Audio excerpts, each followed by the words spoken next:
This video is going to be disturbing for a lot of people. Hey, do you support slavery? Okay, if your answer is no, then you don't support alimony.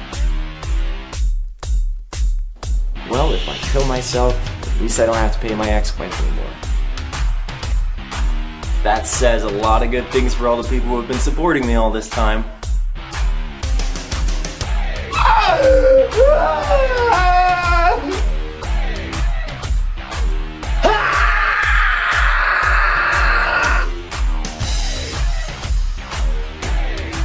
But I started sobbing hysterically. Hey guys, I have been removed from the list of speakers on the VidCon site. I even confirmed that she attacked me from the beginning, and that this entire time I've just been defending myself. They say you're a slut, so obviously you wanted it.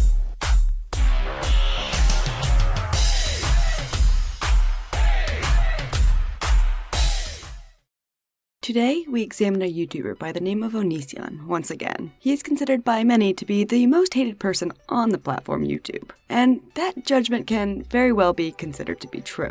This is the third part in a series examining the online activities of this particularly infamous individual.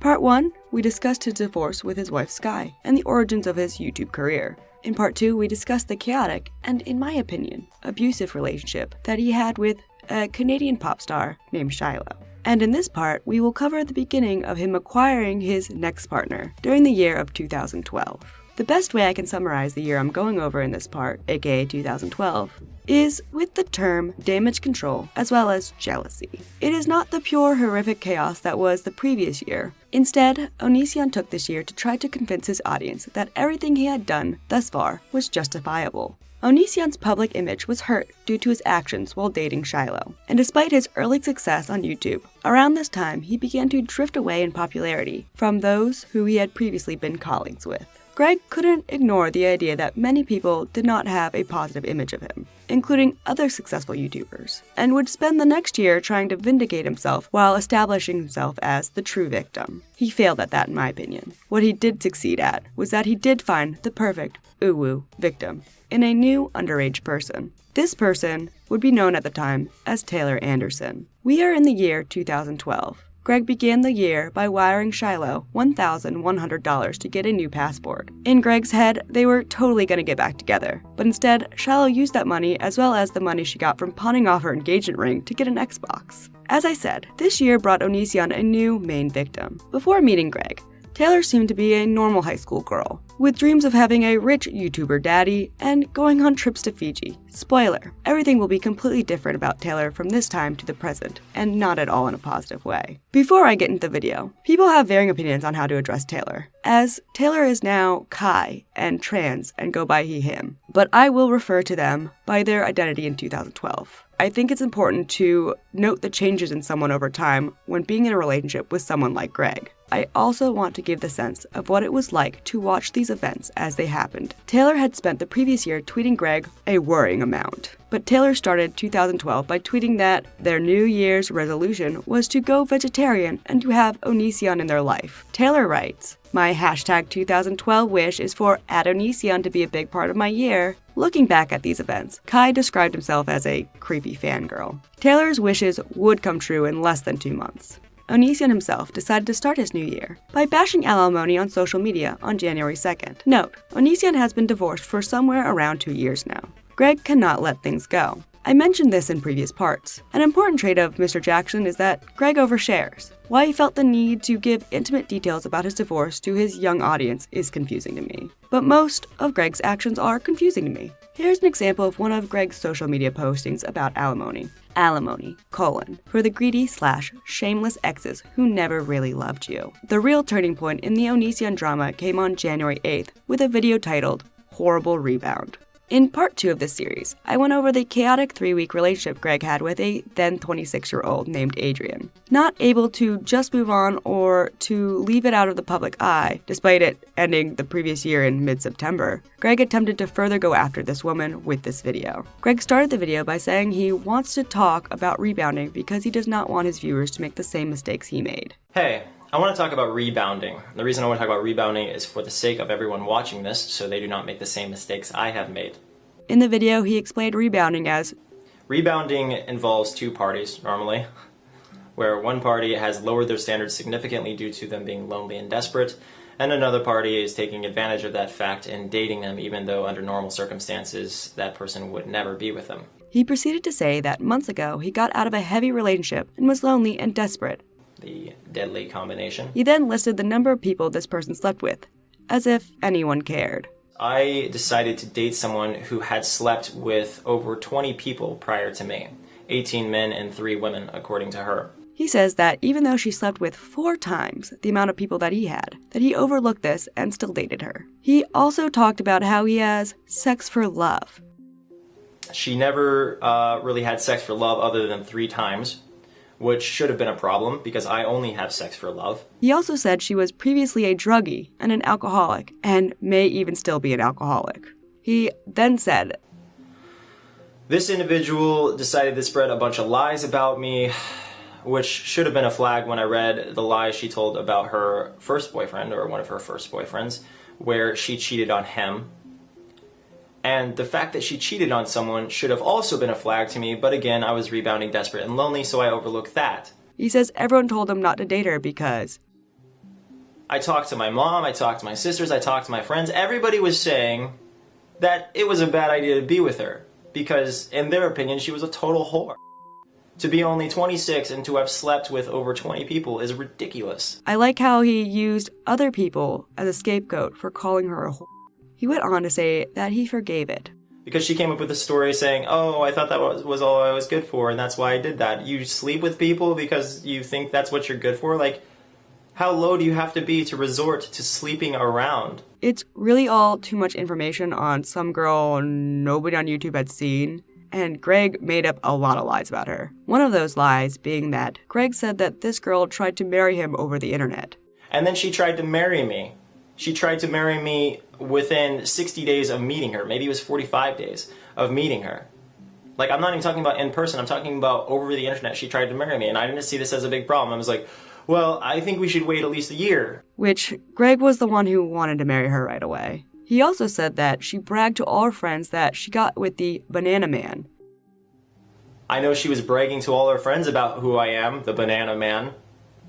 I know that she was bragging to everybody about how great I was in bed, and then suddenly completely turned on me and said that I was average to everyone once I dumped her. Which, if you watch part 2, an email with her friend was leaked where she made fun of him in bed and the size of his dongle. He also insulted her hygiene. He said, and something else I should have noticed as a warning sign is personal hygiene.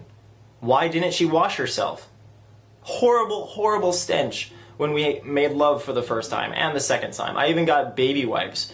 And I was saying, I use these to wipe my butt, and, if you ever want to wipe yourself after you go to the bathroom, you should do that too. But she didn't get the hint.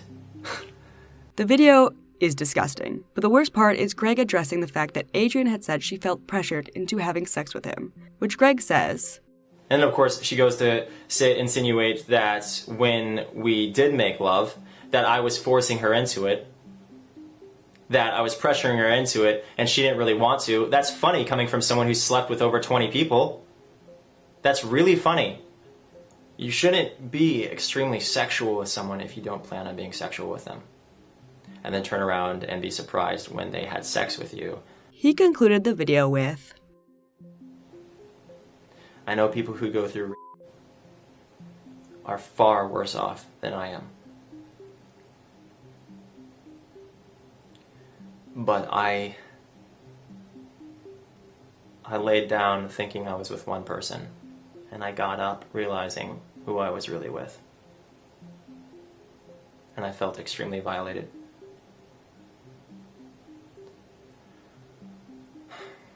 This video received immediate backlash.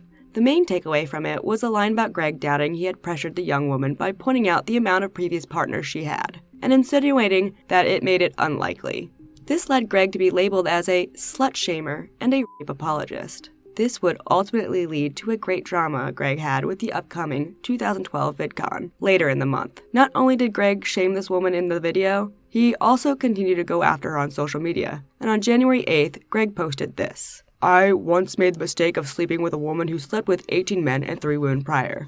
I was desperate and foolishly overlooked her past. I'm still paying for her lack of morals even today. He also posted, I was lied to. I was used. She tried to marry me under 60 days after we met. Why? Was she a gold digger? I forgave her for cheating on her ex. I forgave her for alcohol abuse and many other things. Why? I was so lonely, so desperate. I screwed myself over by even talking to her in the first place. It was my fault, and now I have to suffer with the knowledge that I gave someone so low, so rotten, so heartless, who lied about even liking me in the first place, the time of day. While this drama was going down, the obsession of the young Taylor continued. On January 9th, the teenager was worried about not tweeting Greg and wrote, I haven't tweeted at Onision in like 2 days, sad face. They had actually tweeted Greg twice the day before. On the Onision side of things, the 26-year-old man was unable to leave his past relationships alone. After his horrible Rebound video, he continued to post about Adrian in an attempt to defend himself against his own words. Adrian had not really been public since the whole breakup. Here's a status he posted around the night. He posted, in my opinion, if you can't count all the people you slept with on 2 hands, you better be 40 plus, or quite frankly, my dear, you're a whore. AJ felt the need to respond to Greg's attack on her Google+, and she wrote, I honestly have no idea why I decided to start talking about this again. I haven't spoken to him not once since we broke up, and I haven't publicly spoke of him for a couple months now, and when I did, it was only as a rebuttal to something he said first. I wouldn't even know about this video's existence if it weren't for you guys commenting or sending me emails. I started watching the video, and I had to turn it off, because I found myself not taking it seriously, and laughing the entire 8 minutes I actually made it through. I realized that there is no point in even worrying about this crap, as he is halfway across the country. He is completely inconsequential to my life, and I have more important things to concern myself with. He is obviously stuck at home, lonely, and has nothing better to do with his time than conjure up old garbage to garner some extra attention from little girls. The only thing I can think of is that he saw a public post on something talking about a different ex-boyfriend, and he thought I was referring to him. Quite honestly, I don't even count him in the roster of ex-boyfriends I've had throughout my life. It was 3 weeks. Get over it, and get some new goddamn material already. Greg's ego must have been extremely damaged by everyone disliking his horrible Rebound video, so he posted a poll to social media asking his more than likely underage fans how many people they had slept with. Most of his viewers had slept with 0 people. As said in the previous part, Greg believes social media polls are a good source of facts, and not just some goofy fun thing to do on your Facebook or Twitter. Greg thinks he's conducting real census reports here, people. Then after this, around January 11th, Greg did a live show. There is a video of the highlights still up, where you can see Greg continuing to claim his ex-girlfriend, Shiloh, lied to him, and that he didn't know about whether or not she had sepsis. Somebody thinks it's funny to keep saying, I love sepsis and premature babies. I don't have anything to do with that, so I don't know why you're bringing that up. Why would you bring that up? I don't, whatever. That has no association with me, other than I was lied to, or it was true, and I didn't know it was true, or a lie, or whatever. It's just why okay, that's like if somebody,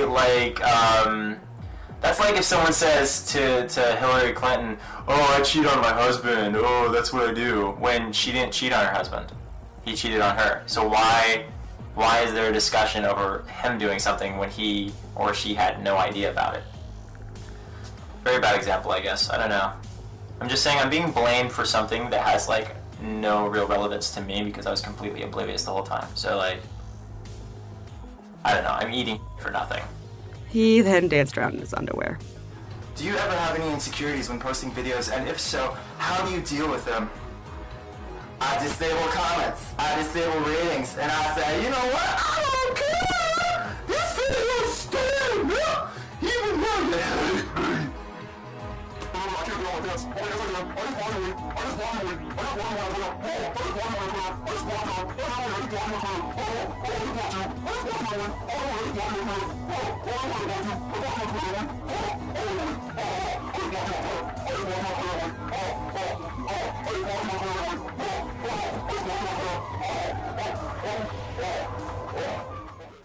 Taylor's obsessive tweets continued towards her e-celeb crush in these days, and she tweeted on January 12th, at Onision, sometimes I feel like I miss you, even though we've never met or talked. It's odd. Greg, doubling down on his need to prove himself always right, aka continue the damage control after all his chaos, did another live show on January 13th. In the live show, he begins by listening to his own bad music about domestic violence, and then turns to his audience and says, "This is about women who are abused.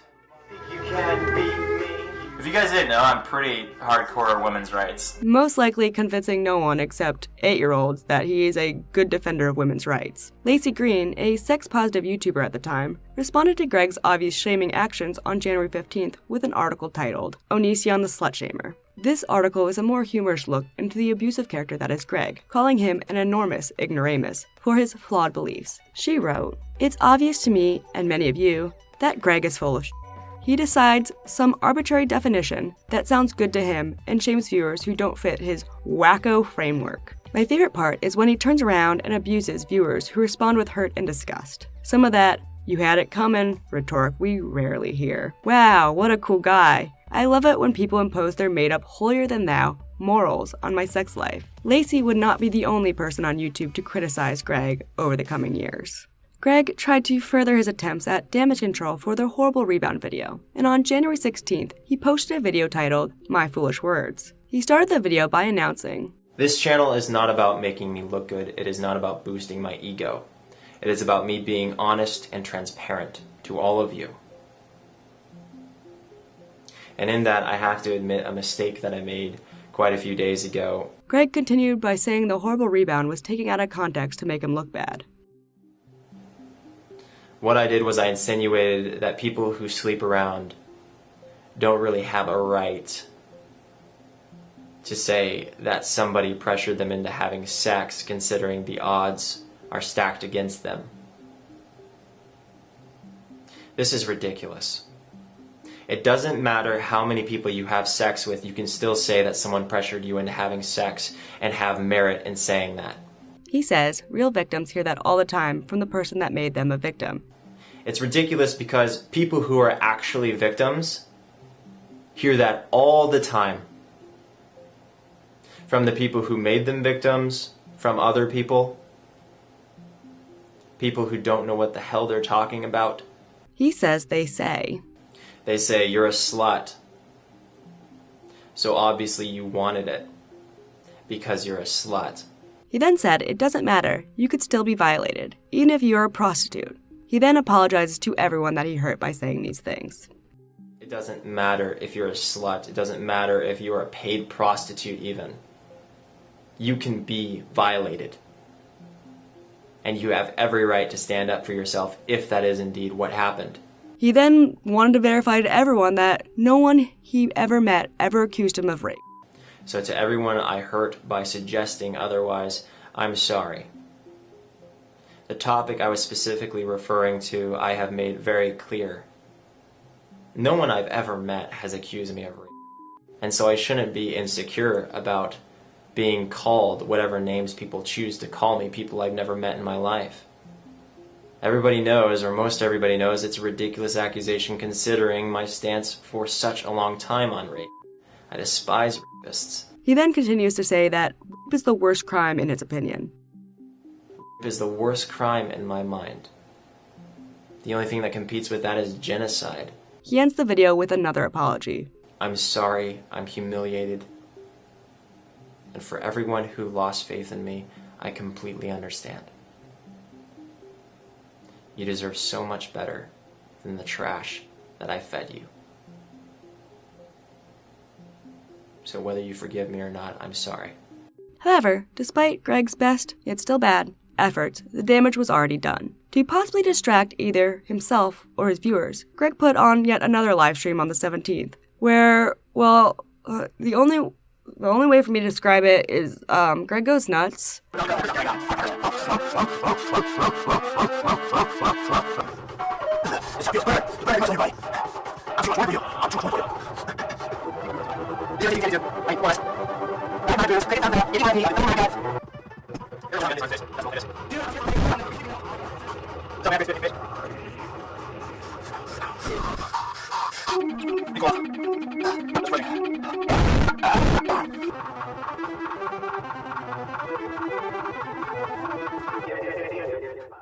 After this stream, possibly due to his inability to get anyone to agree with him on the Adrian shaming front, Greg turned his attention fully back to his ex-wife Sky. On January 19th, Greg began to talk about alimony once more, this time directing the conversation specifically to Sky. He made several tweets about alimony before uploading a video entitled, Her Easy Life on this day. In the video, Greg starts off by saying he intends to I tend to share pretty much everything in my life with you, but I've been holding something back for some time, and I don't exactly know why, because I should have told you this a long time ago. My ex-wife, in the divorce, she pursued me for $150,000, saying that what we had was a family business. He goes on to imply that Sky was lazy. He says he will be paying her alimony for the next 5.5 to 6 years. So I'm going to be paying her for the next 6 years, 5.5 years, monthly, which sucks because, you know, survival isn't the easiest thing in the world sometimes.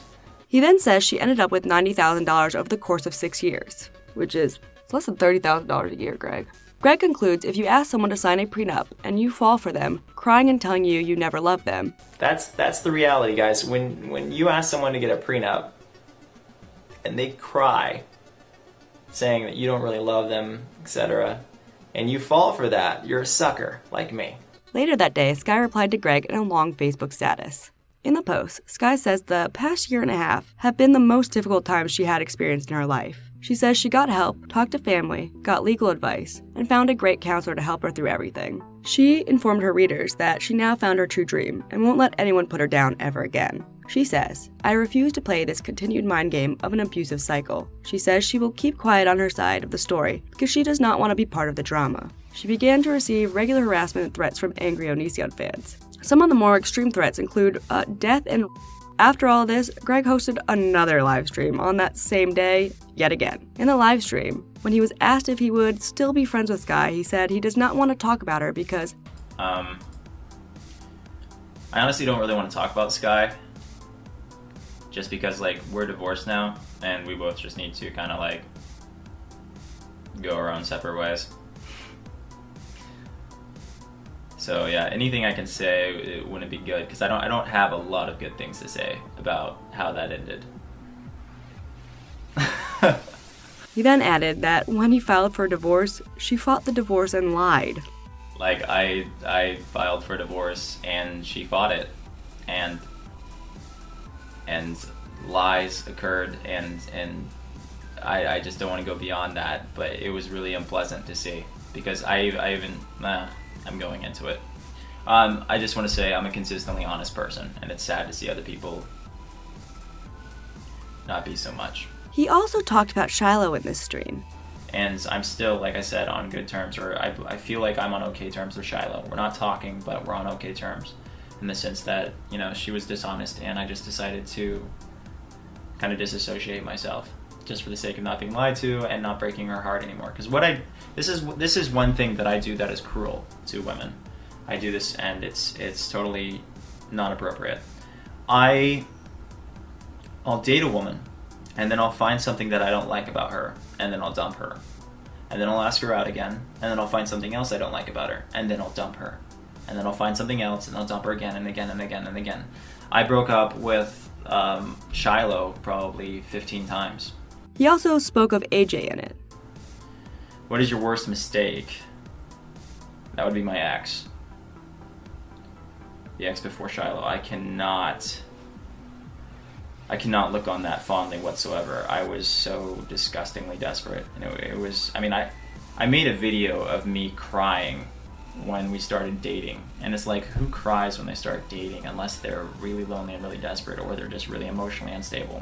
Funny enough, Greg gave himself some good advice, saying, if you are someone of my age, you should probably avoid being with somebody who's younger, like much, much younger, in the sense that you guys aren't on the same level mentally as far as emotional development and so forth. He also gave details about respecting people saying no to him. I'm totally against this. I'm totally against people being violated and all that. And if anybody's ever said no to me, I say, okay, no problem. Because I cannot be aroused by resistance. It's just, and I wish everybody was like that. I wish everybody was turned off by people being resistant, because it's like, how could you be attracted to someone who doesn't want to be with you?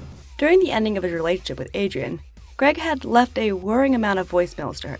I discussed and went over these in part 2, but the same day of this livestream, AJ publicly released the voicemails after hinting she would do so. Adrian later explained she kept the voicemails because she knew Greg would eventually cross the line and make a video about her, similar to the horrible Rebound one. Greg soon responded to the voicemails by saying he believed it's illegal to release private voicemails, despite previously sharing Shiloh's private voicemails to him a few times previously in videos. After listening to the voicemails, Greg uploaded a video titled, Onision Voicemails Released. Because releasing someone's private voicemails doesn't really make you look good.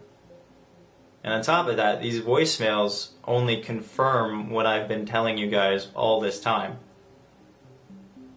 I mean, my honesty is so locked in tight at this point that it's pretty undeniable.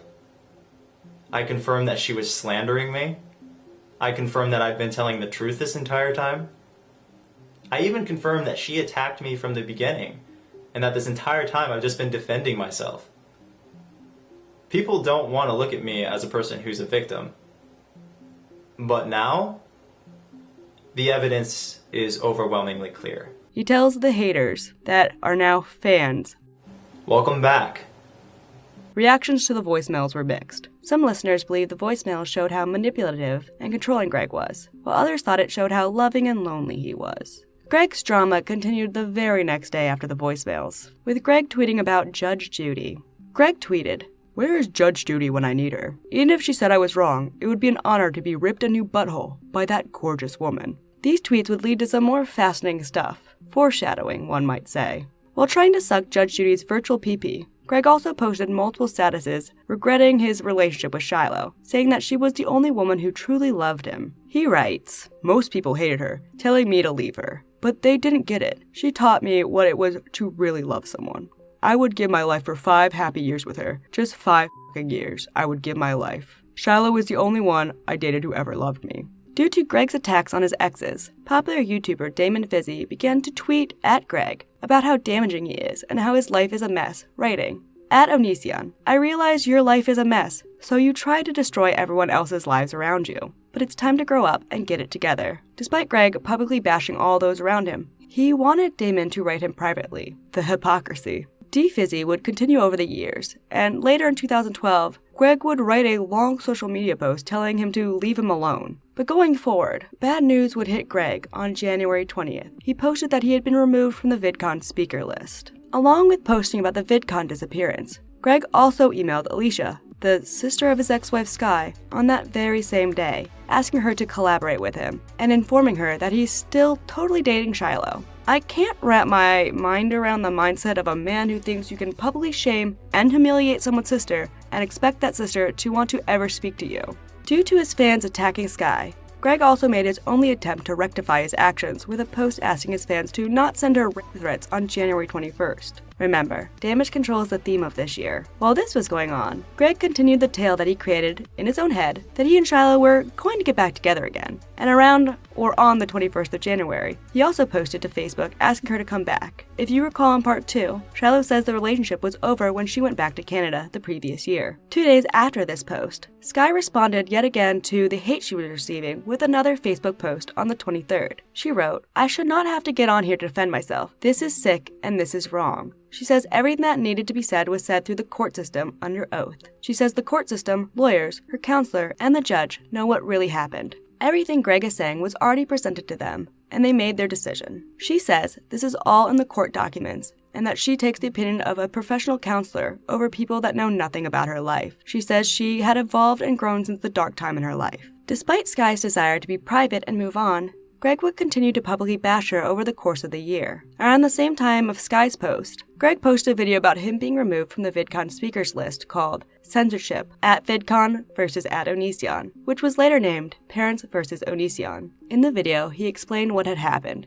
Hey guys, I have been removed from the list of speakers on the VidCon site, and I was recently contacted by someone who represents VidCon. What they said was that I was removed because parents were complaining. Greg concluded that he was removed due to the fact that they did not want him to share his opinions. because they don't want me to say anything that's on my mind. He then compared his comedy and 2011 event appearances to Shane Dawson's. I find Shane Dawson to be very, very hilarious. He's a very funny guy. Says a lot of inappropriate things, but it's funny nevertheless. At the first VidCon, he cussed like crazy. How many people protested him talking at the next event? Shane Dawson says a lot of things that I would assume most parents don't want their kids to hear. Things that I would never say on stage. And yet, I'm being censored, and somebody who's much, much more offensive than I am in person isn't. Greg concluded that the difference between him and Shane is that Greg has opinions on Unfair bias, where because I have an opinion on vegetarianism, or I have an opinion on religion, or I have an opinion on circumcision, I'm not allowed to speak. that parents don't want their children to hear. Oh yeah, that's the problem, Greg. That's why people don't want you there. In the video, he complains he is being censored and there is an unfair bias against him due to his opinions. He then threatens to not even attend VidCon. So with that being said, if this isn't resolved, I just don't see the point in going to VidCon, because obviously I'm an unwelcome person. Obviously VidCon isn't proud to back me. They're not proud to show their support for me. Greg continued that same day to make tweets about VidCon and about Sky again. One calling Sky a liar, and the rest asking his followers to tweet at VidCon. I'm not really a head doc, but it makes me wonder what the name for this kind of breakdown is. Is it like a narc meltdown? Does Greg take like a break to get a snack at any point? He then also made a post claiming VidCon invited him back, though that really wasn't the case. Don't really know what was going on in his head, but considering he's attacking 3 of his exes publicly while simultaneously doing this, I'm getting tired of this guy. He even concludes the post with a checkmate and a hashtag pure win. The next day, Greg made another damage control video called Apologist. In the video, he goes to detail about rape from the point of view of the victim. What is a rape apologist? A rape apologist is somebody who looks at a victim and says what they endured either wasn't a big deal, or suggests that they're a liar or otherwise belittles them. So for all the rape apologists watching this video, I'm going to explain in depth what I'm very certain it is like being raped due to my experiences in the past, having had to hold the victims. It's an obvious attempt to come off as sympathetic towards victims after his previous actions. Another example of, you guessed it, damage control. Also on that day, Hank Green, the co-creator of VidCon, contacted Greg via email. He clarified that he was upset with the employee who removed Greg's name from the guest list, but advises Greg shouldn't attend VidCon due to the recent controversy. Greg reacted to the email publicly on his Facebook, saying he still would have gone if people threw stuff at him, as long as he got to meet his fans, but now he officially will not be able to attend. Greg proceeded to post a video on the VidCon drama the next day, January 25th, titled, Why I Cried. In the video, he says the previous night, he became depressed and made a Facebook status saying he felt like crying. I was rejected from VidCon, essentially. Like, they said that they were debating whether or not they were going to boot me because they feared for my safety. What with all the threats I've been getting as of late, it's legit too. You can see it on my Facebook where they're talking about my safety and how me being there would potentially create a hostile environment considering so many people hate me and so forth. Anyway, so it ended up getting me pretty depressed, and I just said, that I was depressed on Facebook, and then I said I felt like crying. Anyway, so because haters have been threatening me, I'm not allowed to go to VidCon. He says after watching a movie where a character kills himself, he cried uncontrollably. Anyway, Jude Law hops into an oven and kills himself. Because I guess he didn't want to live anymore as someone who's crippled, or for whatever reason, I don't know. But I started sobbing hysterically when that happened. This is just one more attempt at sympathy by using suicide, a tactic he uses to this day. He says the haters made him cry and broke him down. So, I don't care if this is me admitting defeat. Haters did make me cry. And they did break me down. By taking away a happy event in his life. the drama continued to ramp up. A girl who had previously made a video comparing Onision to her rapist posted a status that one of his fans had attacked her, writing, "So I was walking to class and one of his fans apparently lives by me and recognized me by my video.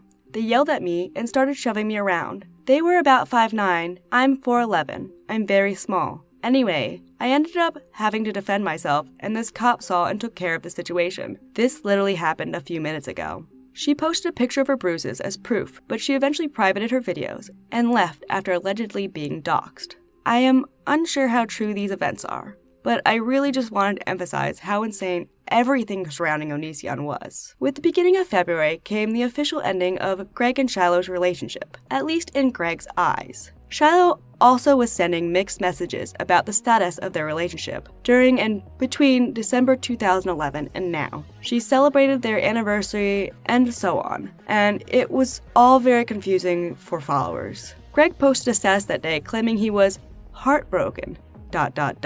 again. Sometime also around this, Greg started a new website, Onision.org. Onision has the tendency to bail out of websites and restart anew, something he still currently does. And after the ending of their relationship, Greg posted non-stop about Shiloh. The first being, to my knowledge, was a horrible music video titled, "It's Over," where Greg talks, sings, and acts real deep. I'm not gonna put the song in video because copyright claiming in music is a little difficult, but just trust me, it's really bad. The most interesting part of this was an Asian man staring at Greg as he moodily stomps around the city, acting real deep. People soon made memes about this brief moment, titling this Asian man as the video bomber. People also noticed that while Greg was having an emotional breakdown over Shiloh, he had also been tweeting a girl called Drum the Darling, perhaps trying to start another relationship. I am unsure of what happened with that, and a Google search of that name didn't reveal any results. I cannot find any more information on this person. It is lost to time, but while Greg was in between girls, he seemed to, at least in my opinion, be on the prowl.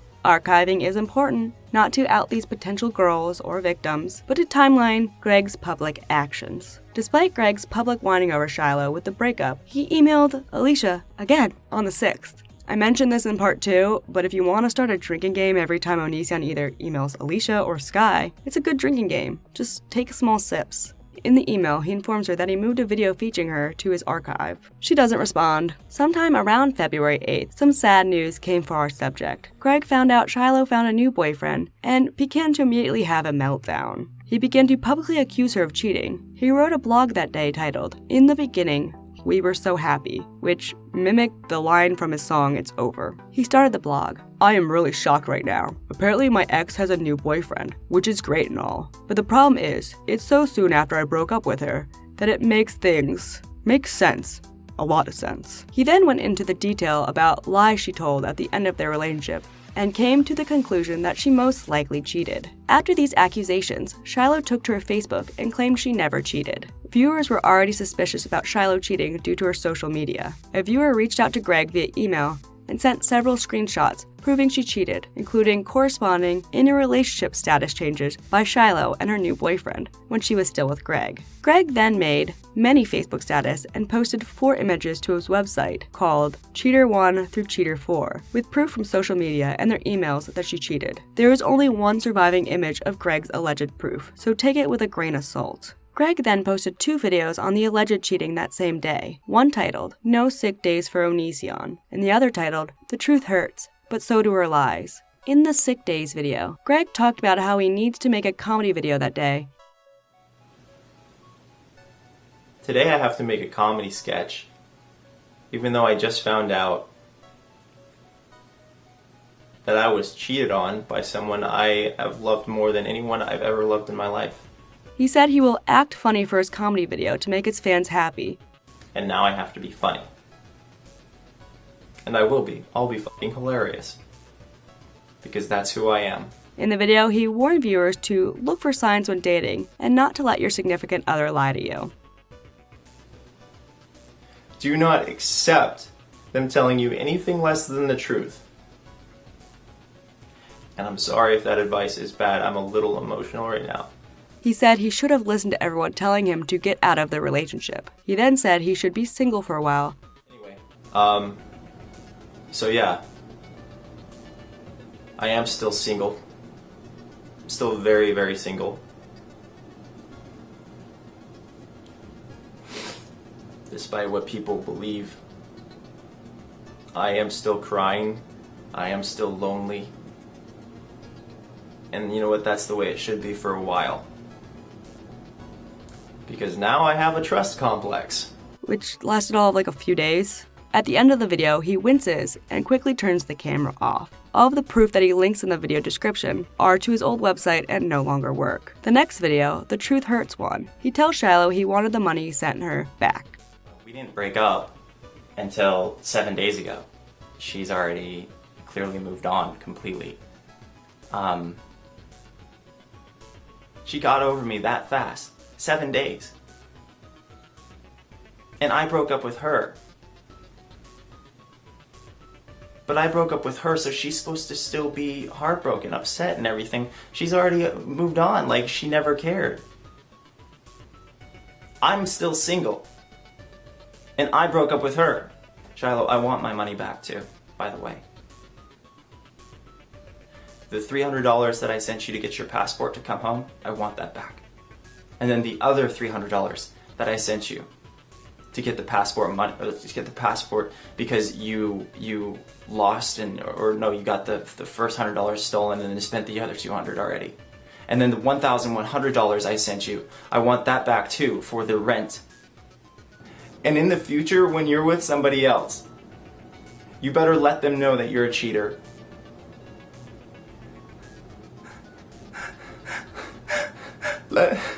Let them know who you are and what you do.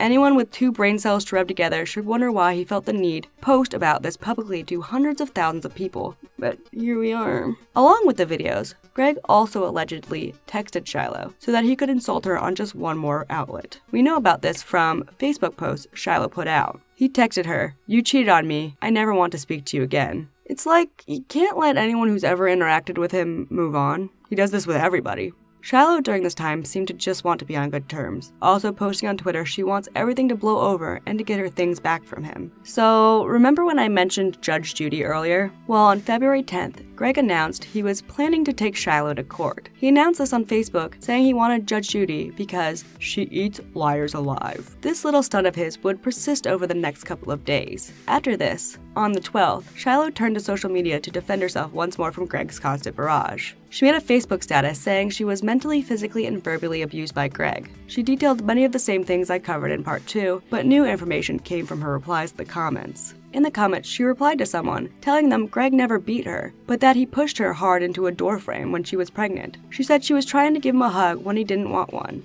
Within the next few months, she mentioned the doorframe incident multiple times on her social media. Shiloh later blamed the stress Greg put her under in their relationship for the cause of the miscarriage. Greg would later defend himself on the doorframe incident in 2016, with a timeline. He says Shiloh miscarried at 6 weeks, and they found out the fetus was no longer alive at 12 weeks. He claimed that the doorframe incident was at 13 weeks.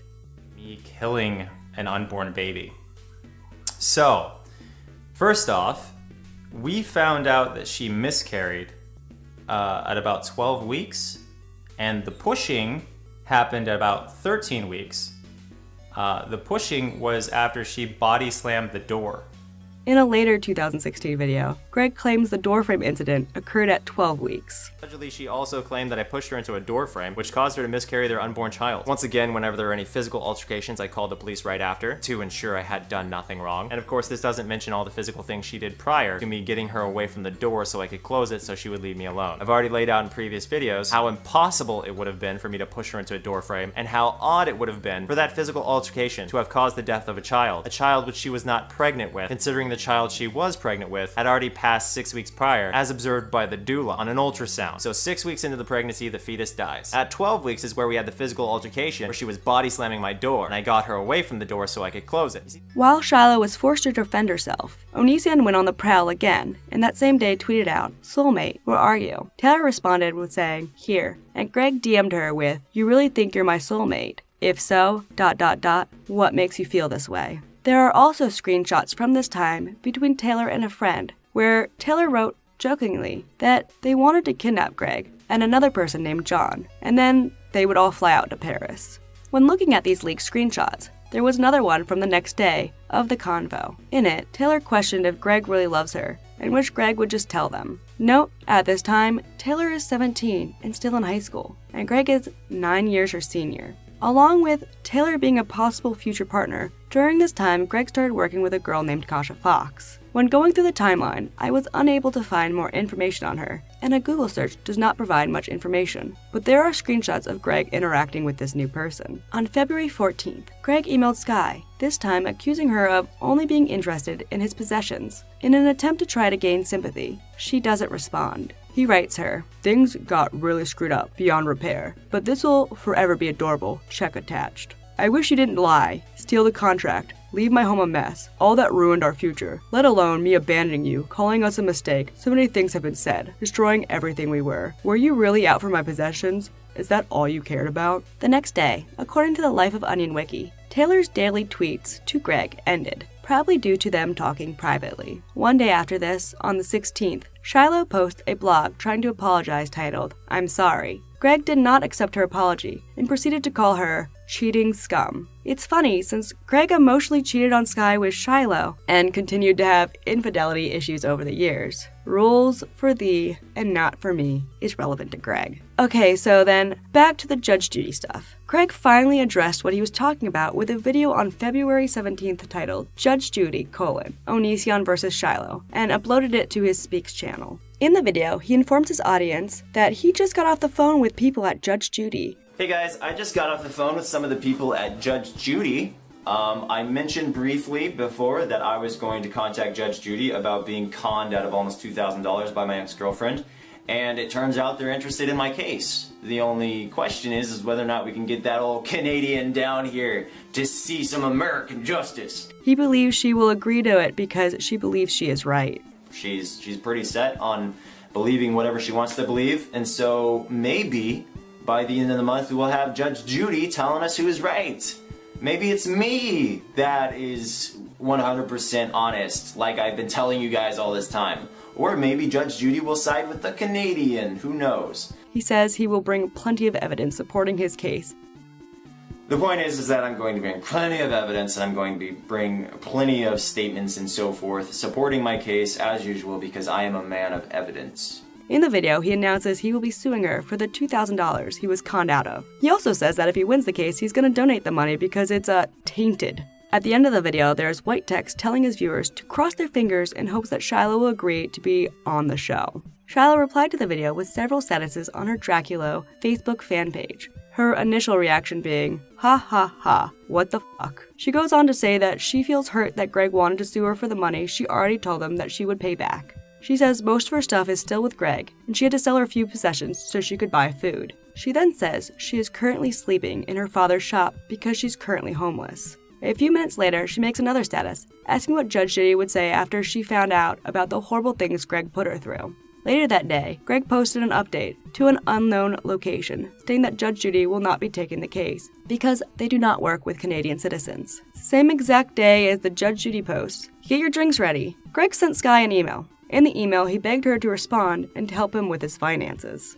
With no response from Sky, Greg emailed her 2 more times the next day, one asking her why she lied on the legal documents, and the other claiming he was broke. Fun fact, he's not broke. He'll later that year fly out to New Mexico, rent a house there, and offer to pay Alicia to work for him. I want to note, even to this day, when Greg is accused of his bad behavior, he uses the fact that the law sides with him as an excuse. But with this situation, where the courts sided with Sky, he does not continue to hold that logic. On the 21st, Greg's Texan ex, Adrian, tried to clear the air of the drama she was involved in and emailed Greg. She attempted to give support and end the drama between them. She apologized for the hurtful things she said out of anger. Greg responded saying that he forgives her and that he could have done better. This later would be used to empower Greg, to continue to act like he was always in the right. We'll get to that in a moment, but the last leaked screenshot between Taylor and her friend was dated soon after this. on the 23rd, where Taylor told her friend that Greg was hesitant to keep talking to her to avoid falling for her. This language that Greg is using here is very similar to what he did with Adrian the previous year. The next day, Greg released a video titled Boring in Bed to his Speaks channel about someone on his forum asking about her husband touching her in her sleep. His response to the post is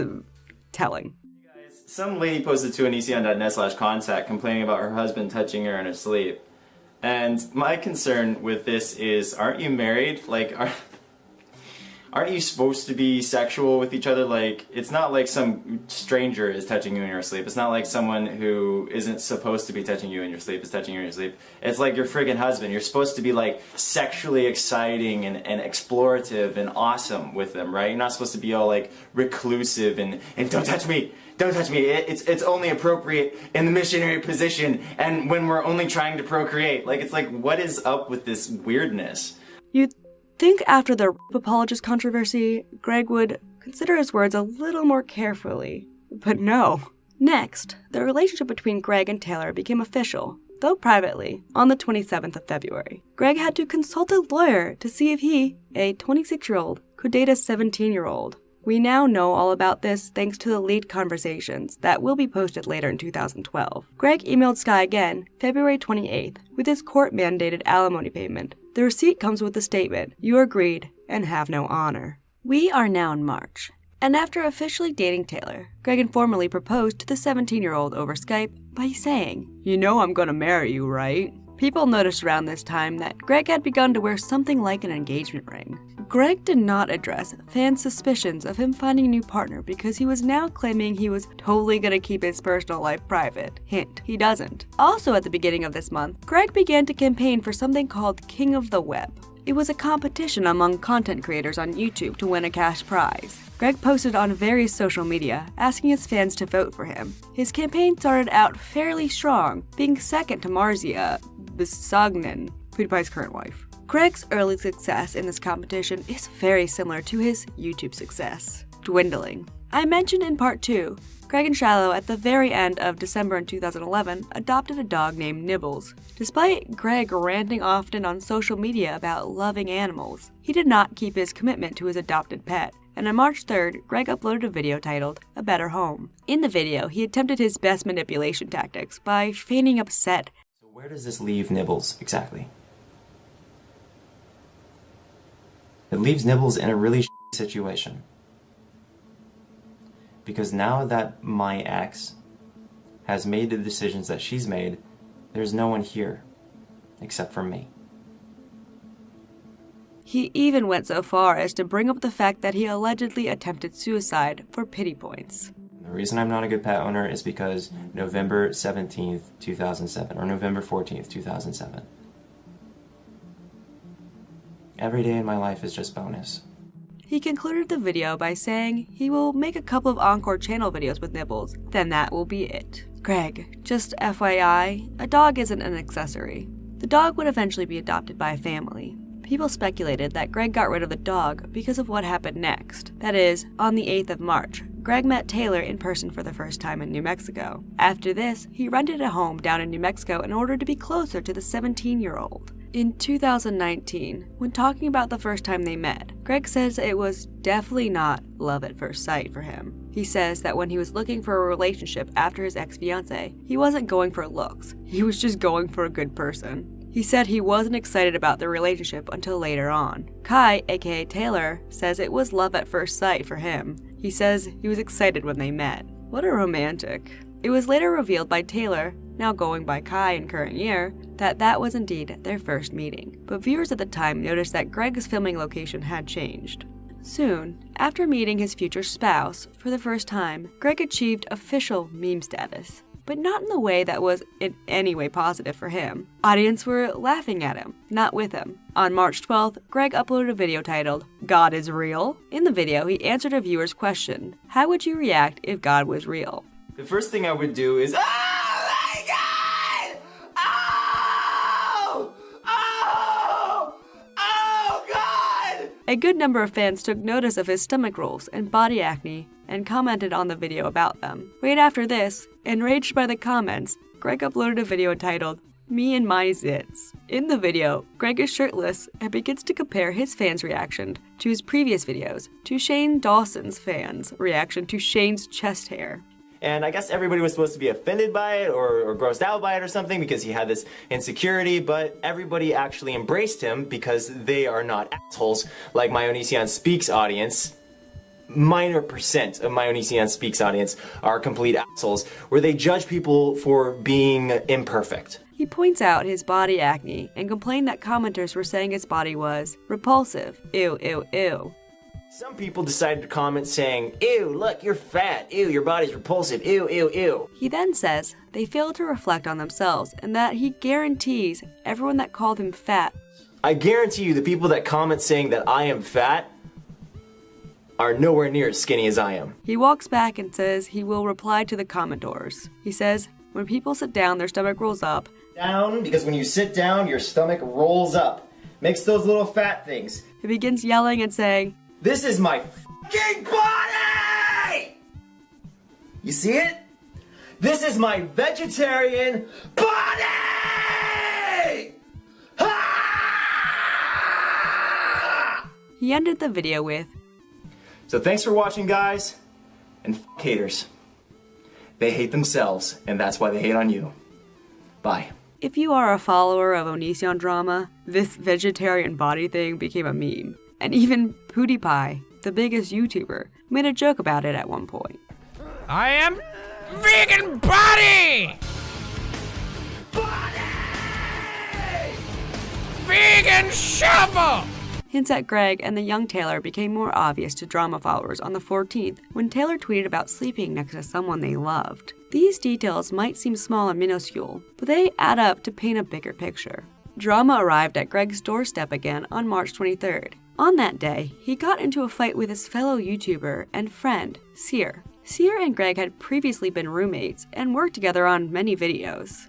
Greg announced that he and Sear were no longer friends. This ending of their friendship was triggered earlier when Sear had asked Greg to take down a video that they had filmed together that contained an Adolf Hitler joke. Sear ultimately felt uncomfortable with the joke after speaking with a friend who had grandparents who died in the Holocaust. Greg, in response to this, uploaded a video entitled, "Excuses of Liars and People of Virtue." Because being friends with somebody who's a liar or a cheater or a thief or whatever is going to be difficult for me, considering the fact that I can no longer trust you so long as you hold this philosophy that it's okay that everyone's fucked up, which means you're most likely going to somehow affect me with your negative aspects and then act like I'm a total freak when I take it seriously. You know, when I say, hey, this is really messed up. Don't do this. You know, we may all be fucked up in one way or another, but that doesn't mean we have to pretend it's okay. Know what I mean? That is my morning inspirational speech. I hope you guys like my bed hair. Thanks for watching, guys. Sear, after clinging to Greg for a little YouTube fame, went on to attack Greg publicly. Greg really has burned bridges for a long time. 2012 really is a year of jealousy and hate towards his fellow content creators. Greg continued to try to publicly go after Sear and upload another video that same day, or sometime around that time. The exact dates are hard to find. This one was titled, "Censored and Heartbroken." In the video, he talked about how Sear will no longer be in videos because he him over when he asked him to remove a video. They worked together where Sear portrayed Hitler. Greg in this video proceeded to seem very oblivious to how Sear felt and does the classic "I'm right, you're wrong, get over it" argument that Onision has. 3 days after this little fight, Greg uploaded a video entitled "Total Victory." I mentioned earlier that in February, Adrian had emailed him an apology. Well, he used that and the current drama with Sear to vindicate his poor behavior. And that is that every relationship that has ended in my life in the last 2 years has been on my terms when it came to the final termination. Every single person who has a legitimate problem with me right now, who was formerly a friend or a lover, was dumped by me. That says a lot of good things for all the people who have been supporting me all this time. If they had such a big problem with me, as they clearly have with me now, why did they stay in the relationship? Why did they not dump me? Because I'm a great guy. That's why. I left all of them. Adrian quickly responded on her social media, saying he twisted her words and she regrets sending the email. She pleaded with him to stop talking about her online. Around the 29th, days after the Sear breakup, Greg posted a poll on his social media asking, Sear stated he was drunk when he pretended to be Hitler. However, I didn't see him drink a thing the whole night. Option 1. No, I don't think he drank either. Why did he lie? Option 2. He must have gotten drunk before you got there. His Twitter poll didn't help him like he thought it was, and most voters thought Sear was actually probably drunk. Does he think his followers even give a shit about this? Don't post the video, Greg. Respect your friend and deal with this privately. Sear continued to throw some jokes at Greg the following days, writing, I neither have, nor will I ever, involve my personal life with the internet, and I will never respond to false accusations. I'm here to make sweet vids, and that's all. I love you guys. Finally, we are in April 2012 now. The Sear drama was simmering down, but instead of posting comedy to his fans, Greg began this month by threatening suicide and attacking his exes. That's right, folks. Greg began talking about his alimony with Sky once again. He posted a few videos and many statuses talking about becoming suicidal over the alimony agreement and begging Sky to terminate the agreement. And while Greg was freaking out about the court-mandated alimony, he also made another attack on Shiloh on around April 9th.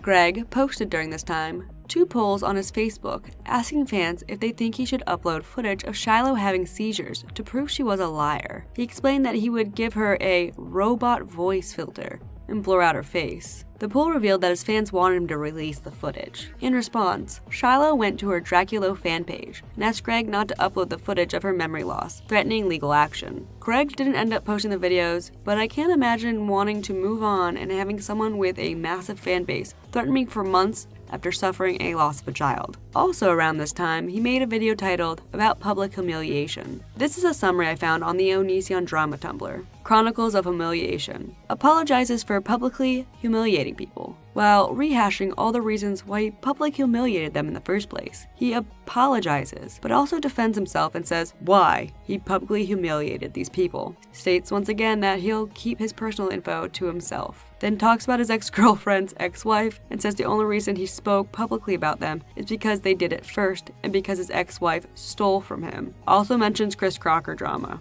Now, after all of this, let's get to some lighthearted lore. Greg put out a poll on April 10th asking his followers what he should call his fan base. Many hopped on board calling themselves Bananas, and sometime between 2012 and 2014, Greg began using a video outro in his videos where he would say, "We are not robots, we are not slaves, we are Banana Nation." He still uses bananas to refer to his dwindling fan base. Around the 13th, Greg uploaded a song titled You Are Gone.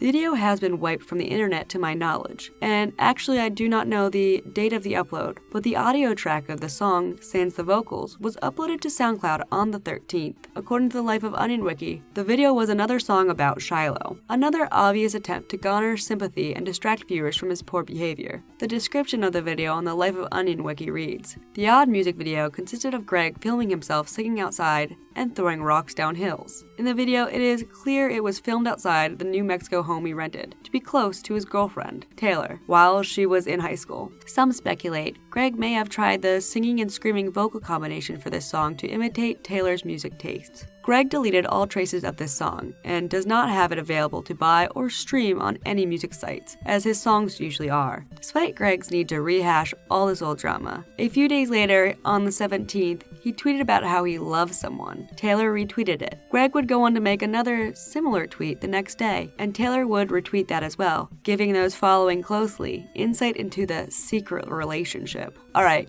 get your drinks out, because on April 24th, after years of silence, Greg emailed Alicia again. In the email, he asked her about her life, if she's married, and if she's working. This stuff is wild to me. He has moved to date an underage high schooler and is still obsessing about his ex-wife's sister. So while emailing his ex-wife's sister, he's also, around this exact same time, making posts to Facebook complaining about his ex-wife and alimony. He wrote on Facebook, I hate alimony. Get a job. I love how she steals from me every month, and yet people praise her on her Facebook page as a hero. What a crazy world we live in. She doesn't even have to work for 6 years, people. Just like she barely worked while we were married. I wish I could get paid to do nothing, but I guess I wouldn't respect myself then. Amazing she does. Greg, grow up. She's done nothing to you. Oh, you mean like rob me of thousands monthly? You mean like that? Child support? Awesome. Makes total sense. Alimony? Only for lazy succubus demons from hell. Calm down. Calm down. Breathe. Breathe. Okay, looks at wallet again. I white girl can't. What world does Greg live in? If you didn't watch the other parts in this series, Sky was not some lazy person who did nothing while Greg did work. She worked and supported him constantly, and he in turn dumped her and shamed her for, where are we now? For nearly 2 years and counting. What world do you live in that you think you can do this stuff and think their sister wants anything to do with you, Greg? And a day after he emailed Alicia, he uploaded another video about Sky, titled, Please Move On. In the video, he explained even though this video is unpro of him, because he hasn't talked about his private life in a while, like a month or a couple days, but he tried to handle it privately and had no success. He stated this video is a So this is my formal public request for my ex-wife to let me move on, to let me be happy, and to go her own way. He then baited suicide in this video, saying that The only thing it says is basically I have to be dead in order to stop making these payments. I have to be dead. Talk about incentive of suicide. Well, if I kill myself, at least I don't have to pay my ex-wife anymore. And while he's doing this, on the 26th, he sent Sky a ridiculous amount of emails, threatening to kill himself due to the alimony. Sky doesn't respond, which is a smart thing to do. He continued to talk about suicide through the 25th and 26th, claiming that the alimony made him want to kill himself. Greg would later admit that he was never actually suicidal, and was trying to manipulate Sky into terminating their alimony agreement. Also, I find this funny that around this time, I found some screen caps of these tweets. Greg tweets, crying again, crying face. Shane Dawson replies, your profile picture looks just like D Fizzy. Is that intentional? Greg responds, at Shane Dawson, suicidal right now. Shane, I don't need this. Shane just replies, at Onision, ha ha ha ha ha ha ha ha. And Onision just gives another crying face. Okay, I'm suicidal, Shane. Oh, Onision. But after all these suicidal messages, on April 26th, Greg decided to post an oh-so-inspirational video titled Overcoming Suicide, and uploaded it to his Speaks channel, once again baiting suicide for pity and views. He also proceeded to email Sky, same day as the video. He sent her another flurry of emails, telling her he's lost respect for her for not following the initial divorce contract. If you watch part 1, the initial divorce contract was thrown out in court, and he then threatens to discontinue alimony. If you are playing the drinking game, the amount of emails he sent to her in just these 2 days will kill your liver. So 2 days after his emails got no response, Greg uploaded his worst video involving the alimony drama, titled Alimony versus Slavery. The title itself should tell you how bad this video is. And if you read about how Sky continuously put her career on hold to help Greg's Air Force career and YouTube career, you actually will get a whole picture that Sky really in no way, shape, or form deserved to be shamed in any way. In this video, Greg continuously compared paying your ex to slavery. Hey, do you support slavery? Like, do you support another person working for something that they cannot profit from whatsoever? Do you support that? Okay, if your answer is no, then you don't support alimony. And then continued the narrative that he had been trying to push, that Sky was lazy and undeserving. Like, why would you have to pay them so they can continue to live the way that they lived when they were with you? Especially considering that when they lived with you, the reason you probably have to pay them alimony is because they sat on their ass doing pretty much nothing the entire time you were married. He then tried to explain that alimony is totally worse than slavery. You know, I'm not going to say that slavery, actual, literal, 1900s, 1800s slavery, is the same as alimony. But I will say that there are similarities, And the similarities, well, actually the lack in a similarity is the fact that when you were a slave, you got free food, free shelter, free water, some cases free medical. What does a guy paying alimony get? This video received a lot of criticism, and reply videos from people explaining why they believe Greg should not relate alimony to something like slavery. On the other side of this, the Facebook statuses and the Speaks videos sent some fans over the edge, and they began to increase the threats and hate on Sky's accounts. The attacks were noticeably more extreme and frequent than ever before. The fans' attacks, along with Greg's statuses and videos directed towards her, are rumored to be the reason behind her abrupt disappearance from her YouTube and her Fell from Sky social media accounts earlier in the year. In the 2016 video, List of Onision abuse accusations, Greg admits he used threatening to kill himself as a manipulation tactic against Sky. Anyway, they mentioned that I publicly threatened to kill myself if she didn't stop forcing me to make alimony payments, and that is true. I did publicly threaten to kill myself. I have no defense for that, because publicly threatening to kill yourself is really stupid, especially since that was a manipulative tactic and I had no actual intention of killing myself. Essentially, it was because I was very angry that she lied her way into getting about $90,000 out of me. Actually over $100,000, so I was already paying her alimony before the court even ordered me to pay alimony. As you know, I cared. Greg's ego was so strong on these videos that he put his comments under review during this time. So the same day as this alimony versus slavery video, he emailed Sky again. In the email, I cannot be sure if this was before or after the video was posted, he called her a slave owner, and once again brought up the non-notarized contract that he forced her to sign. Sky didn't respond. Smart woman. With May comes a new online website for Mr. Onion. Greg started a website titled Crovati. It was created to be a serious forum where users could go to critique YouTubers' videos. It was shut down a year later, but the About section of Crovati at the time read, "A select few of you may have asked yourselves, what the bleep is the point of having a review site for online videos when you can just watch them for free? And it's a very good question. Fortunately, there's an awesome answer. When internet personalities upload videos, they are releasing their control to be reviewed by a simple thumbs up, thumbs down rating system, which does not specifically help them when it comes to the specifics of what went wrong, what was right, and how they can improve. Crovati, as you may know, stands for Critic Reviews of Videos Around the Internet, which means the reviewers are not just done by random people who type in a search query, or long-time subscribers, but rather people who enjoy paying attention to the details and wish to constructively improve upon or help change the artist's perspective on how video making can be best accomplished through the eyes of a critical mind. Crovati can also be used as a promotional tool for content creators who are not yet discovered. Viewers can submit videos they feel deserve a review, and if it is chosen, it could very well wind up on the Crovati homepage. Awesome, right? Regardless, Crovati is not just about reviews. It is about free tools for your videos, Creative Commons licensed music, quizzes, rumors/gossip, because let's face it, that's just fun, and an awesome growing community. Thank you so much for being part of this site. I truly hope you enjoy your time here, Onision. Onision created a YouTube channel for Crovati on May 2nd. This became one of many of Greg's abandoned ventures.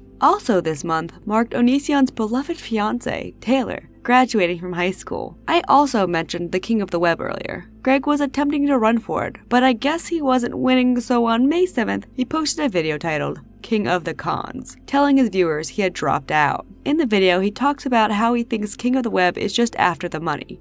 And so I'm looking at them as if they're either mentally retarded or they're con artists, because they have to be one or the other. There's no way they could think that I would win that competition unless they were mentally retarded.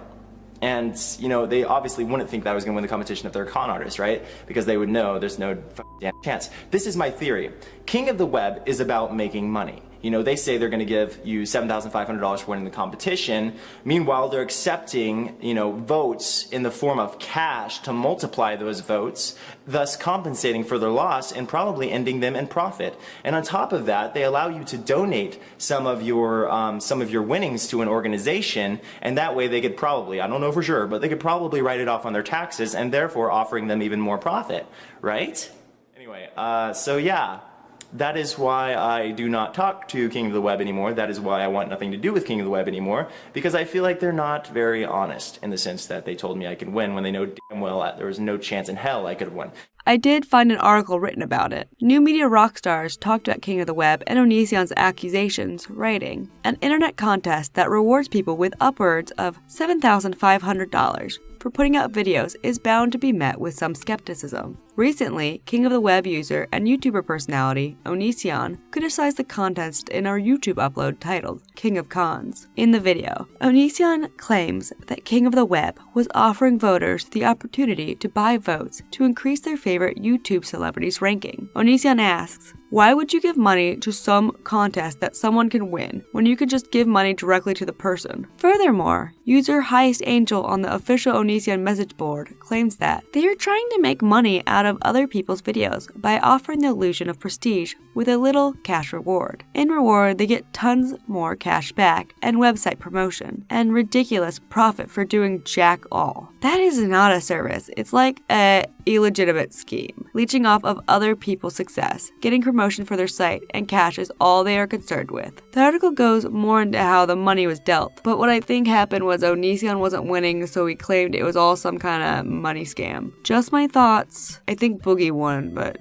who cares? More evidence of Greg dating Taylor came again on May 15th when he tweeted about spending time playing video games with his favorite person. Taylor retweeted it. Also, I have no idea where to put this, but at some point during the year, Onision started a channel called Onision Trolls, and sometime between now and the beginning of the year, he started making videos insulting YouTuber Jenna Marbles. But I'm putting it here because on May 15th, he moved his Jenna Marbles videos to his Trolls channel after he received a ton of backlash. These Jenna Marbles videos were eventually removed, so the exact upload date isn't quite known. If you note in these videos, Greg isn't joking or trolling like he tries to play off by putting it on his troll channel. And what it really seems to be is that he made them because he perceived Jenna Marbles and her opinion on marriage was a direct attack on him and his life choices. Making this video response to her because of the fact that I feel like the points that she made in her video are incredibly stupid.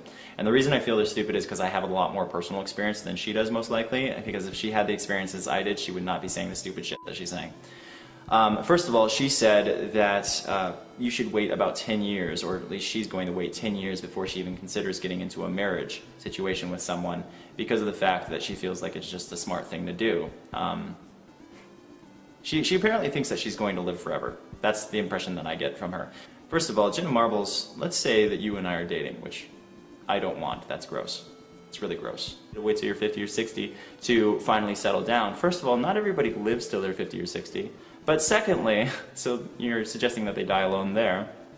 But secondly, do you know how many eligible bachelors there are at that age? Like how many truly eligible? And when I say truly eligible, I mean like they're sane upstairs, like they're fucking potentially compatible with you.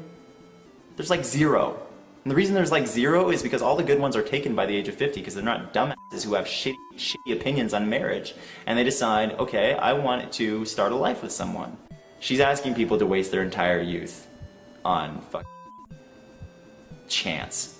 That's just stupid. It's so incredibly stupid.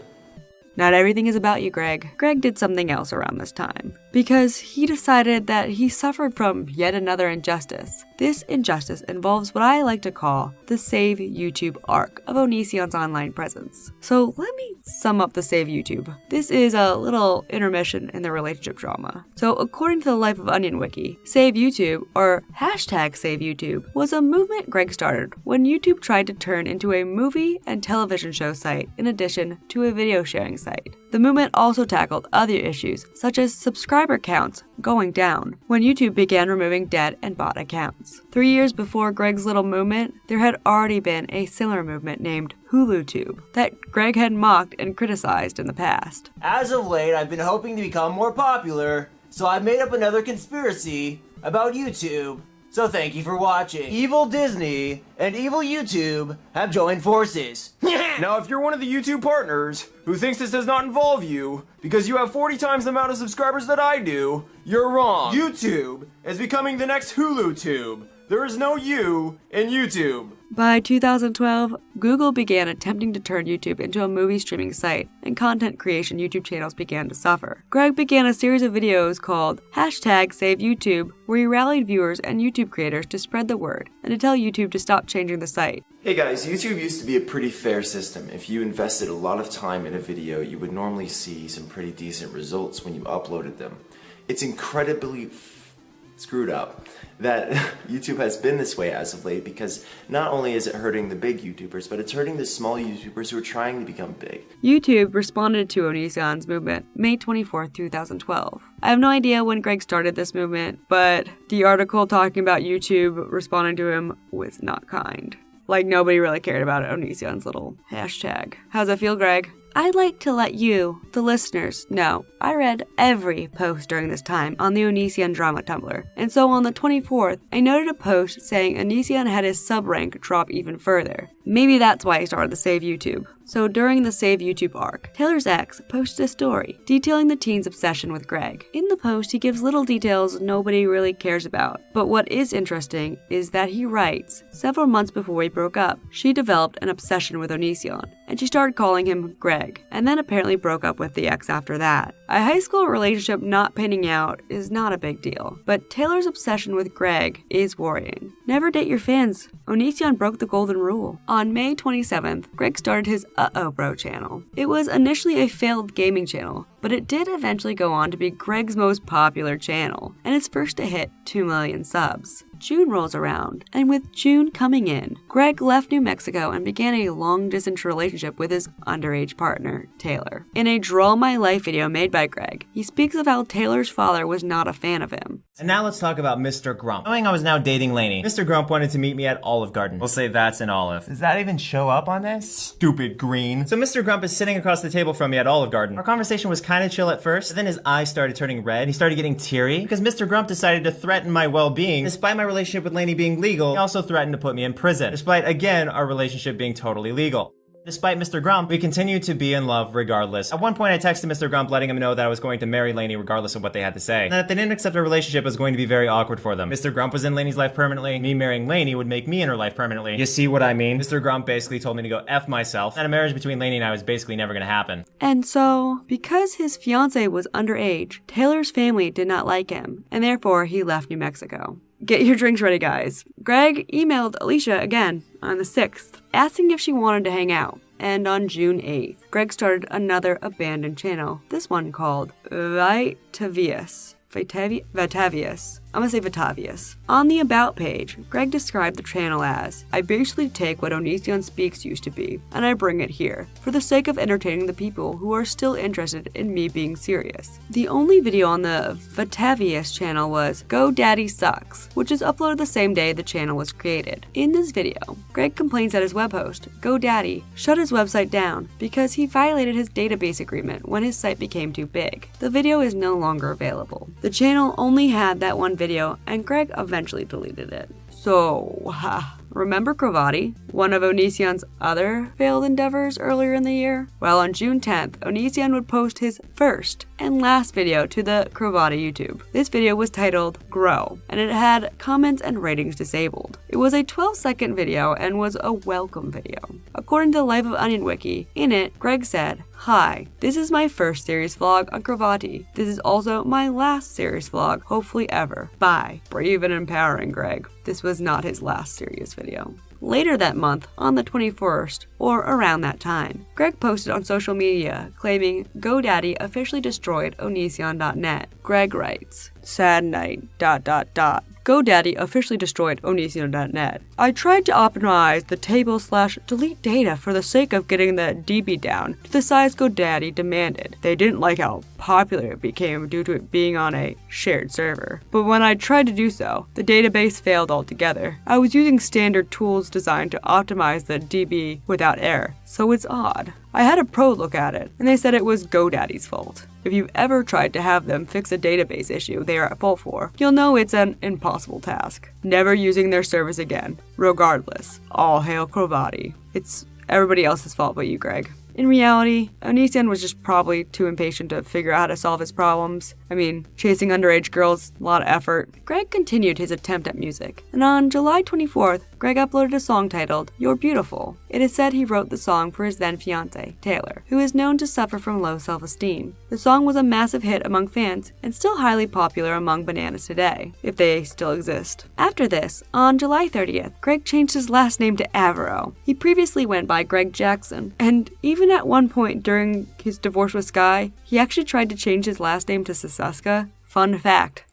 We now move into August of 2012. In this month, Greg returned back to New Mexico and rents a place secretly to live with Taylor. Taylor's family believes she was living in a college dorm. I mentioned Onision's Draw My Life, where he talks about Taylor's father hating him. After that, Taylor was banned from hanging out at his place, so that means they were both sneaking behind her father's back. Even looking at social media posts, Taylor's parents thought they were dropping their daughter off to start her new life in college, and not a life with Greg, most honest YouTuber. As we continue this timeline, I often feel pity for Taylor's parents on what became of their child, but I'm getting ahead of myself. Along with his move back to New Mexico, Greg also announced a Crovati Times on August 3rd. In this announcement, he posted a list of plans and instructions about the announcement of Crovati Times. Apparently, Crovati Times seemed to be a user-run online newspaper. He posted the first issue of it on August 6th. One of the headlines was, "4 members swear nicely," in all caps. Also, he started another news site on August 29th.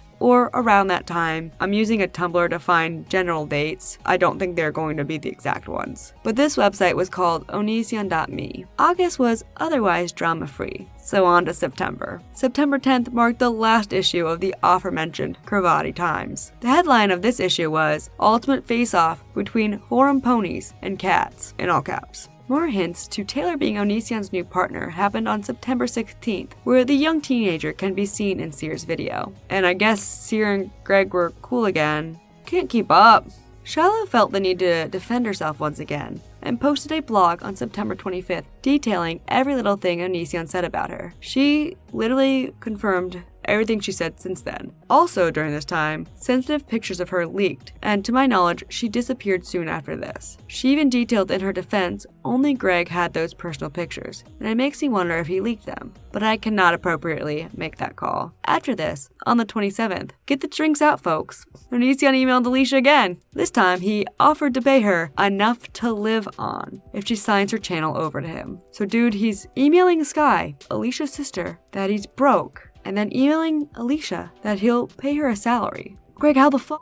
We are mostly talking about Greg in this series, but as we continue, Taylor Anderson will become part of his madness. So, I want to get into them a bit. On September 28th, Taylor got into contact with someone by the name of Regina, who will play an important part later on. Regina was 14 years old at the time. This is a small detail, but Taylor will become Onision's perfect victim cohort as the years continue. We are now in October, and on October 10th, Greg tweeted Shane Dawson, accusing him of becoming one of them, his words. And Shane responded. Greg proceeded to tweet Shane, publicly shaming him for various things that Greg perceived as slights against him. On October 11th, Greg posted a video titled Recovery, which, guys, I'm flabbergasted as to why Onision continued to feel the need to talk about this sensitive subject. I mean, holy fuck. In the video, he responds to a woman who was by her boyfriend. Let's go ahead and see what you guys are talking about on the contact page. Okay, this topic's called getting over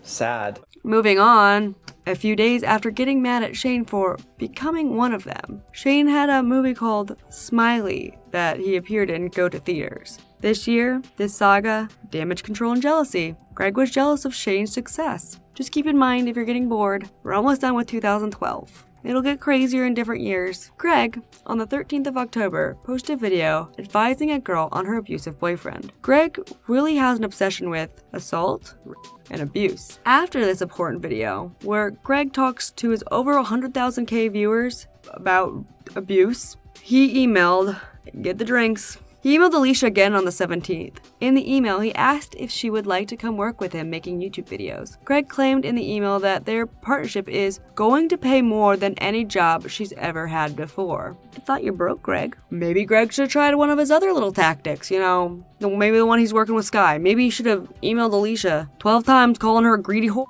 Maybe Alicia would respond to that. Didn't work on Sky, maybe it'll work on Alicia. I don't know. Throw the chips in the wind, Greg. Fucking great. After no response from Alicia, on the 22nd of August, Greg made his relationship with Taylor public. Taylor had just turned 18. Soon after this, Taylor began going as LaneyBot, and her old Twitter went bye-bye.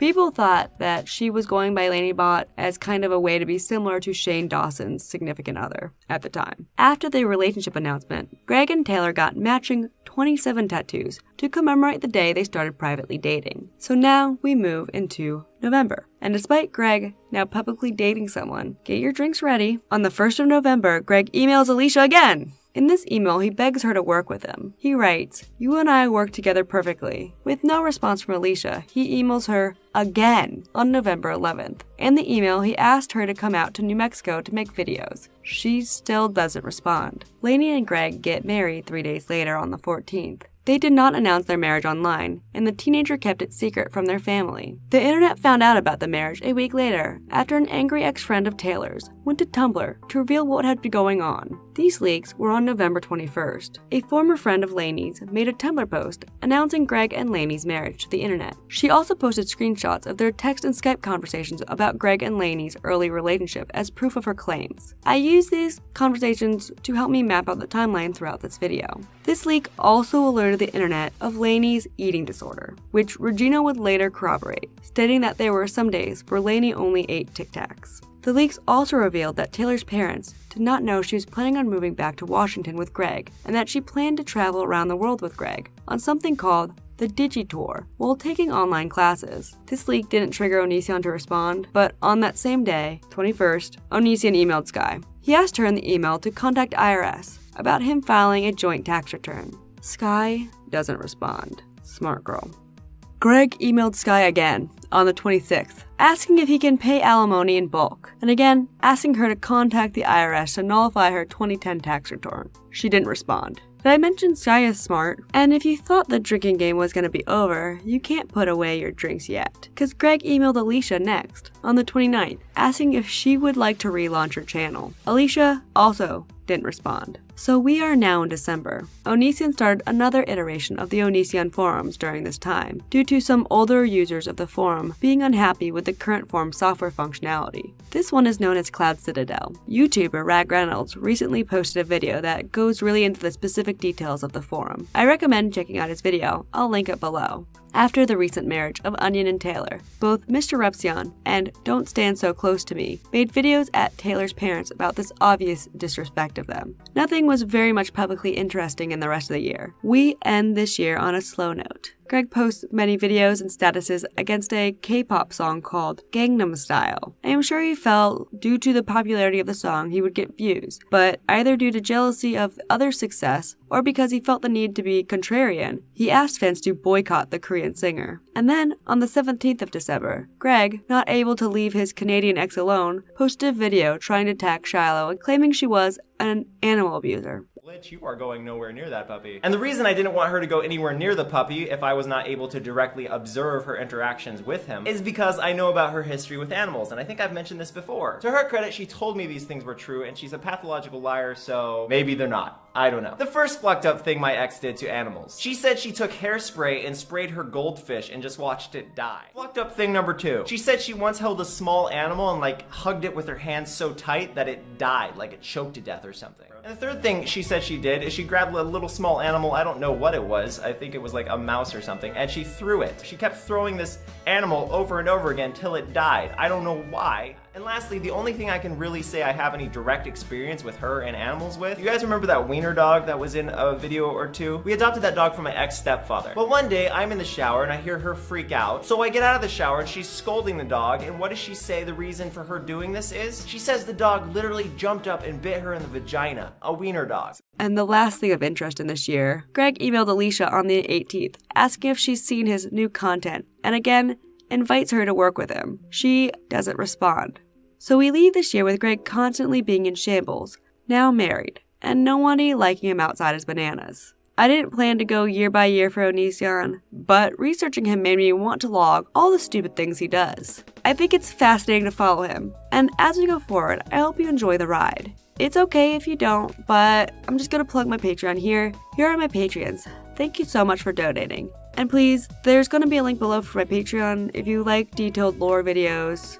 it won't only be Mr. Onion I'm focused on, but if you want to give me support, link below. I have a really good picture of my Patreon. I came up with this the other day. Please join my Patreon. I promise to not rate you, groom you, and I'm not gonna get kicked off because I'm not gonna dox any of you. Link below. Eventually, for my $20 and up, I'm gonna make some custom art for a special thank you. I think I'm gonna call it like the Cecil Mcfarms $20 user patron. Yeah. We'll get into more nuttiness in the next video. And I'm sorry for those following this, I took a while more on this part. It was kind of a boring year. Not as insane as the last one, which was a little bit easier to write because it was just constant crazy. There were a lot of attacks on his exes, a lot of jealousy of other content creators in this year. 2013 is gonna be fairly similar.